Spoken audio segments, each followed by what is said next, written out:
इस मिनिस्ट्री की शुरुआत कैसे हुई। प्रॉफेट बजिंदर सिंह जी का जन्म 10 सितंबर 1982 को हरियाणा के यमुनानगर के एक जाट परिवार में हुआ। उनका प्रभाविक जीवन पारंपरिक आकांक्षाओं से प्रभावित था, जिसमें मैकेनिकल इंजीनियर की पढ़ाई भी शामिल थी, लेकिन किस्मत को कुछ और ही योजनाएं बना रखी थी। 20 साल की उम्र में वह एक हत्या के मामले में कानूनी जटिलताओं में फंस गए और जेल की सजा भुगतनी पड़ी। ये उलट पुलट भरा समय उनके जीवन में एक महत्वपूर्ण मोड़ बन गया। अपनी जेल की सजा के दौरान प्रॉफेट बजिंदर सिंह जी के पास प्रभु यीशु मसीह का सुसमाचार पहुंचा, जिसने उन्हें आध्यात्मिक संतावना प्रदान की। ये मुलाकात एक परिवर्तनकारी यात्रा की शुरुआत बनी, जो 2008 में उनके मसीह जीवन को अपनाने की ओर ले गई। मसीह जीवन को अपनाना सिर्फ एक व्यक्तिगत निर्णय नहीं था, ये विश्वास और आध्यात्मिक नेतृत्व के प्रति एक नए अध्याय की शुरुआत को दर्शाता है। प्रॉफेट बजिंदर सिंह जी का मसीह जीवन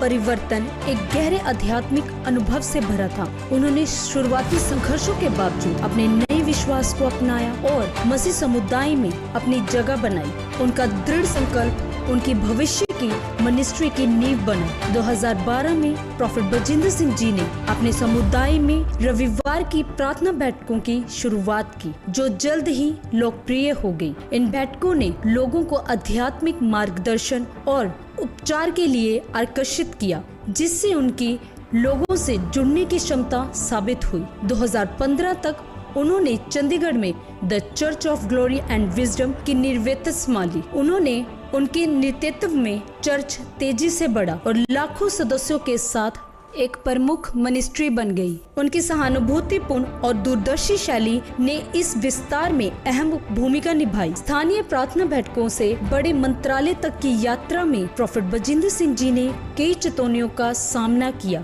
जैसे वित्तीय और लॉजिस्टिक समस्याएं, लेकिन उनके दृढ़ विश्वास ने इन बाधाओं को पार करने में उनकी मदद की और लोगों को प्रेरित करने की उनकी क्षमता मिनिस्ट्री की सफलता का आधार बनी। प्रभु यीशु मसीह प्रॉफेट बजिंदर सिंह जी को इस रीति से इस्तेमाल कर रहे हैं कि कुछ ही समय में ये मिनिस्ट्री विश्व की सबसे बड़ी मिनिस्ट्री बन गई। रिकॉर्ड तोड़ लाखों की भीड़ वाले क्रूसेड देश में भी और विदेश में भी बड़े बड़े सेलिब्रिटीज तक प्रभु के दास के वचनों को सुनकर इस मिनिस्ट्री के साथ जुड़ते जा रहे हैं और ये सिलसिला आगे बढ़ता जा रहा है। इस मिनिस्ट्री का एक ही उद्देश्य है, प्रभु यीशु मसीह का सुसमाचार प्रचार हो, चाहे वो घर जाकर हो, चाहे डिजिटल मीडिया के द्वारा, चाहे चैरिटी के द्वारा, क्योंकि परमेश्वर ने बाइबल में कहा है, जाओ जाति जाति पूरी दुनिया में सुसमाचार प्रचार करो। इसी दर्शन के साथ इस मिनिस्ट्री की 200 से अधिक शाखाएं पूरी दुनिया में हो गई हैं और ये बढ़ती जा रही है।